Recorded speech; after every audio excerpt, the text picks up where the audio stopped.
দিনভর বিরামহীন বৃষ্টি ঝরছে, থামার যেন নাম নেই। এমন দিনে বাইরে বেরোতে কার ইচ্ছে করে বলুন? মন চায় ঘরে বসে সময় কাটাতে, কিন্তু বুঝতে পারছেন না কিভাবে সময় কাটবে।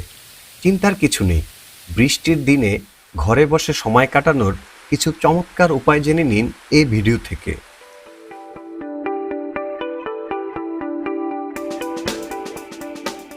বসে পড়ুন বই নিয়ে। বৃষ্টির দিনে রোমান্টিক পরিবেশে কবিতার বই হতে পারে আদর্শ সঙ্গী। পড়তে পারেন পছন্দের কোনো উপন্যাসও। জানালার পাশে চেয়ার নিয়ে বসে যান, বৃষ্টির টুপটাপ শব্দকে সঙ্গী করে বই পড়তে থাকুন। সময়টা দারুণ কাটবে নিঃসন্দেহে। সময় দিন প্রিয়জনকে। দৈনন্দিন জীবনের ব্যস্ততায় অনেকের পক্ষেই প্রিয়জনকে সময় দেয়া হয়ে ওঠে না।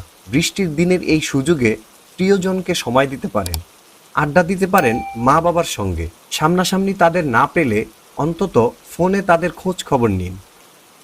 ট্রাই করতে পারেন নতুন কোনো রেসিপি ফলো করে রান্নার মোক্ষম সময় হলো বৃষ্টির দিন।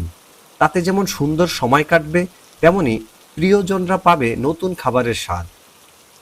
খেলতে পারেন ইনডোর গেম, দাবা, লুডো, ক্যারাম কিংবা কার্ড খেলে সুন্দর সময় কাটানো যায় বৃষ্টির দিনে।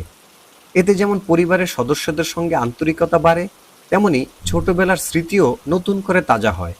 হতে পারে চা পার্টি। বৃষ্টির এই দিনে পরিবারের সবাইকে নিয়ে হতে পারে চা পার্টি। চায়ের সঙ্গে থাকতে পারে পুরি, পেঁয়াজু, পাকোড়া কিংবা ঝালমুড়ি।